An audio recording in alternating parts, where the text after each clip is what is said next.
Hey, everybody, welcome back to Pro AV Today. When you step back and look at the pandemic, one of the verticals inside Pro AV that really stepped up to the plate was the broadcast technology industry. Really they were the pioneers in a lot of the remote technologies and still enabling and empowering organizations and really networks to continue to go live, continue to communicate. And it's one of the things that I really feel most proud about the pandemic is the way that the industry came together. But coming out of a post-pandemic world, there's kind of been some questions about really where the state of the broadcast industry is, right? You're seeing sort of a regression to the mean with what I'll call traditional broadcast technologies, but there are obviously quite a few things that have stuck around. And, to kind of help us break this down, I brought on a couple of people that I know pretty well to help give us some of the answers. That's Steve Wind-Mozley and Joyce Essig from LiveU. Thank you to the both of you for coming on the show today. Thanks for having us. Absolutely. And Steve, we'll kick it off with you. I mean, obviously, in the last few years, we've seen probably 10 to 15 years of condensed advancement happen in the broadcast industry. So maybe technologies that weren't fully fledged out quite yet, we had to start rolling out and things like that. But, just in a general standpoint, what technologies like that have you seen stick around, and which ones have kind of fallen off a little bit? Yes. So I think that old adage of, in times of trouble, innovation accelerates. And I think to a certain extent, that's absolutely true in the broadcast industry. But when I think about the one stand-up piece of technology that enabled storytellers to keep telling stories, even when they couldn't go to the studio, even when they couldn't follow their workflows that they've been using for years and years and years, it was a technology that was already there. And in some ways, broadcast was playing catch-up with the rest of the world. And of course, you're not going to be surprised to know that I'm talking about IP, Internet Protocol, IP video.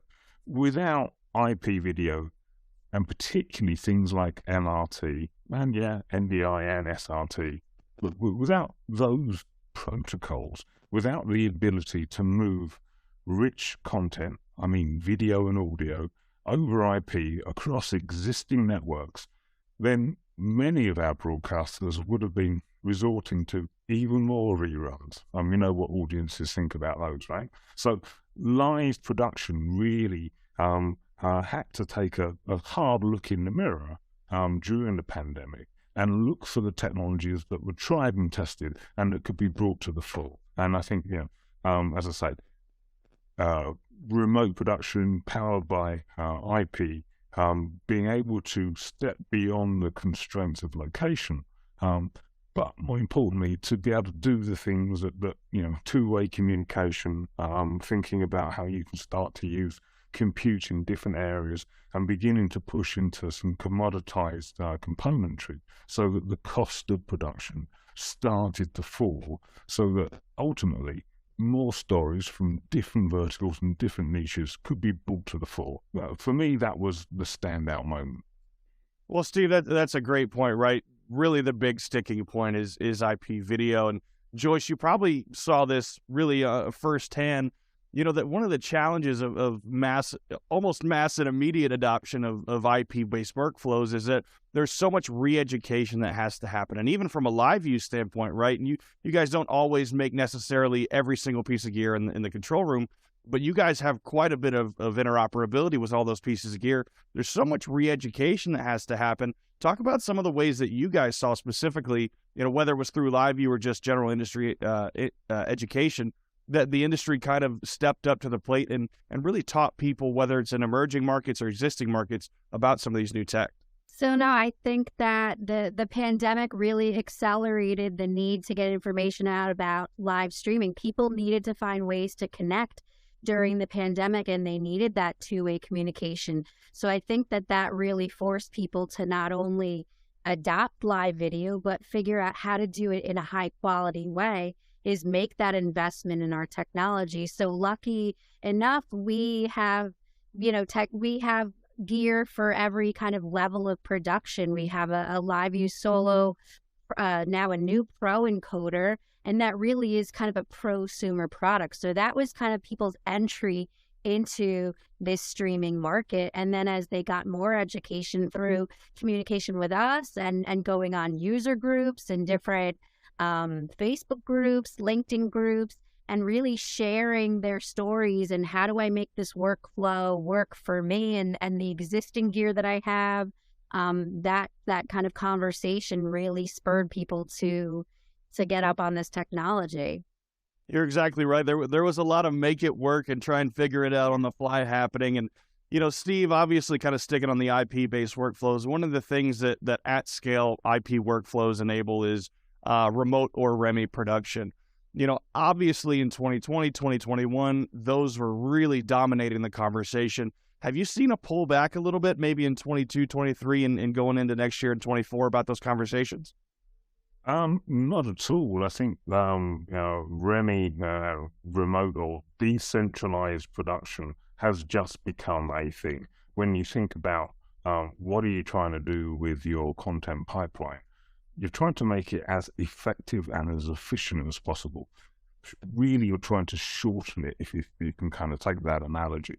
And REMI gives you the ability to ignore location, which is super, super important, particularly if you can ignore location, possibly not ignore the kind of the physical truism that you can't beat the speed of light, but certainly with a good IP protocol, you can remove latency. So you can make any location in the world part of your studio.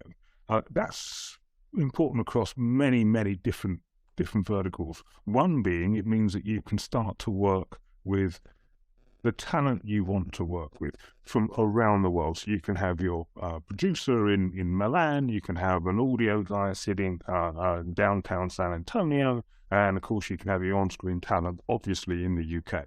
And you can bring all of those things together so you can work with the teams that you need to work with.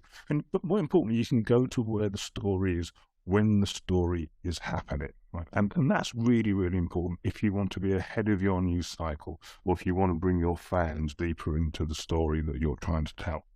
So I think the concept of REMI being this thing that saved us and now we can move on and just go back to where we used to be, it's like when you talk to CFOs of production houses and media owners, they don't want to go backwards. They enjoyed and banked the savings. When you talk to editorial teams, they're saying, well, gee, I'd rather spend my money on acquiring more content rather than spending it on IT. So I think it's here to stay. The question that we as providers have to answer now is, where are the next chunks of efficiency coming from? We've looked at acquisition for sure. We've looked at transport. Now we're going to be looking further up that value chain. And hey, wouldn't it be great if you could take the savings you can unlock with REMI from acquisition and push that all the way through your chain so you have an end-to-end value chain that works for the content provider? Well, look, you talk about the decentralization, the optimization, and the cost effectiveness of a lot of the technologies that have come out of the pandemic. And what that's done is that's opened the doors for a lot of new verticals and new opportunities for broadcasters, right? You look, obviously, at places like House of Worship, even places like courtrooms, local municipalities, things like that. And Joyce, I'll kick this question to you. What are some of the new places that you're seeing, even maybe beyond some of those traditional emerging markets, that a lot of this technology has empowered to become their own broadcasters? Absolutely. Well, I'll start with sports. For us is a huge growth market. So interestingly enough, we've worked with pro teams and associations, and now we're seeing these different tiers, these alternative sports doing really unique things with our technology, different races and different shows, pre-shows to whatever. We have a cornhole client, so they do cornhole tournaments. So really interesting things on the sports side, really thinking outside the box and doing REMI production. Then we're also seeing the public sector. So everything from, first responders, and we've seen, with different emergency services providers, they're using our technology for internal communications as well as external communications. So that's another big one for us. Live events, obviously, during pandemic, we saw some really interesting use cases. A very famous DJ, David Guetta, did a fundraiser, a relief fundraiser from a rooftop in Miami, and they had the production coming in from a few different places. So that was another really interesting one. Corporate enterprise. I think there's every market can benefit from this high quality technology and the ability to, we call it doing more with less, is like maximizing your efficiencies and being able to do, produce more content and kind of replicate the production several times a day with your kind of A team of production crew. Well, Joyce, I'll stick with you on this question as well. And this is a shameless plug, but I've been a fan of the technology that LiveU's been providing for quite a while, whether that was all the way back to remote contributions to major news networks, things like that. But, you guys have really been on the forefront of a lot of technologies, whether it's cell bonding, whether it's return audio and video. There's a lot of things that you guys have been on the forefront on. What would you say is next in terms of the remote contribution world, or maybe some of the technologies that people like me may not quite have on their radar just yet? Well, I was going to say, Ben, you're pretty up on technology, so I feel like you are pretty in tune with what's coming. I'm actually going to bounce a lot of this to Steve, as Steve was brought on to really help us tell a larger story. You and I, Ben, before this call started, we talked about kind of the evolution of broadcast and how we've been known as the backpack company. Everybody knows us for that. And there's, once you have all these clients that have the hardware, now how do I upsell them, or how do I get new clients? So, I'll let Steve get into where we're going, but it's really about a larger story, an end-to-end solution, and cloud. So I'll leave it to Steve. This is what we do. I feel like the answer that's coming is recurring revenue. Well, so that's an interesting one, right? So lots of people go, gee, recurring revenue, that's just something that the corporate guys are interested in. But for me, recurring revenue is just a more intelligent way of us as a supplier partnering with our customers, right? So let's be really clear here. Our industry, our content creation-centric industry, only exists because smart, creative people, whether they're trying to reach a congregation, whether they're trying to reach a public sector audience, or whether they're just trying to tell an entertainment or sports story, they need to generate content. Every time content gets created and moved from the creator to the audience, value gets created. The more content gets created, the more value can be created. And only by that value creation can our customers share some of that with us. So in the old world, we'd say, gee, Mr. Storyteller, why don't you go out and take some big bets? Why don't you bet that the audience is going to want to consume the story you're producing today and tomorrow? Now, let's imagine that you're going to spend a chunk of change and you're going to buy some hardware, you're going to invest in a workflow, and you're going to use that workflow for maybe 3 years. So what you're betting on is that you can continue to tell the sorts of stories that that workflow is designed for 3 years, and your audience isn't going to get bored and go and do something else. It's a big bet to make. So that's what we were doing when we were selling hardware, when we were selling a fixed workflow. And we were saying, you're going to produce roughly at the same capacity all the time. And when the story cycle ebbs and flows, you're still going to be paying the same depreciation. So is that a bet you want to make? So when people say recurring revenue, that's just good for the supplier. No, actually, recurring revenue is about doing one thing. It's about pushing control back to the storyteller. And so what I mean by that is a good recurring revenue model is predicated on as a service. And we've all come across software as a service and all sorts of things as a service. But if it's a service that's built on a cloud-native infrastructure, it's truly about providing flexible control, true elasticity in workflow control to the end user. You pay for what you use when you use it. If you need more, you get more. If you need less, you get less. But here's a killer. Because you're paying when you want to use it, you're not locked in to a supplier So every time you want to tell a story, you, as a storyteller, as the editor, as the journalist, or whoever you may be, have got the power of the consumer. You can choose whom you're going to reward with the cash. You are not locked in. That means that we as suppliers have got to win you back every time you have a story to tell. So we've got to bring our A game all the time, not once every 3 years. That's really, really exciting.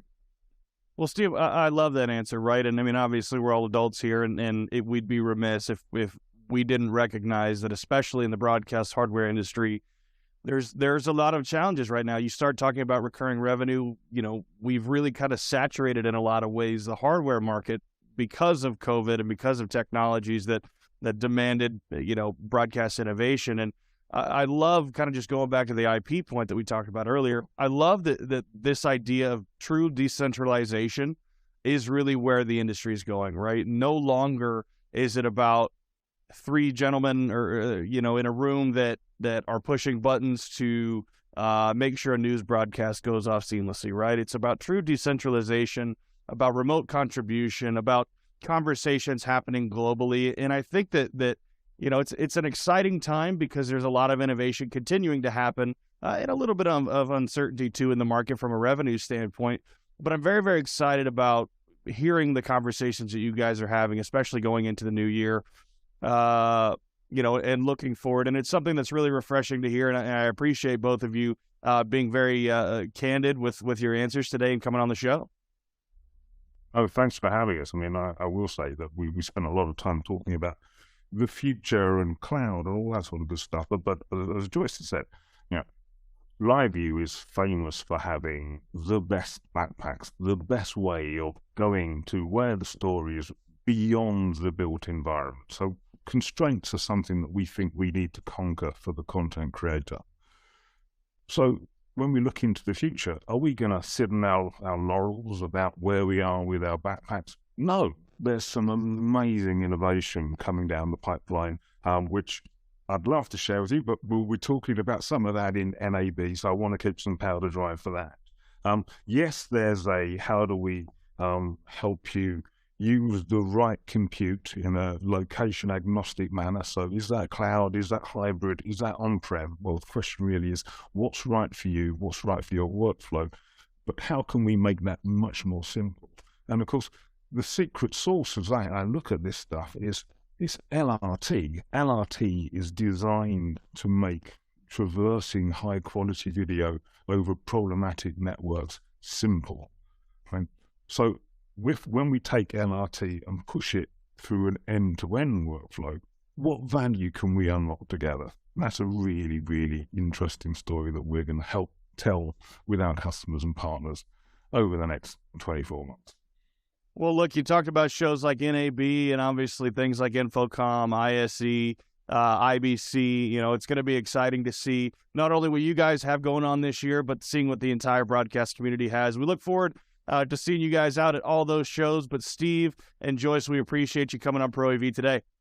Thank you so much. And we look forward to seeing everybody at NAB, I think is the next big show, but a lot of exciting in-person events this year that we're excited to be a part of. Absolutely. See you soon. And thank you guys for tuning in. Be sure to watch next time. Cheers.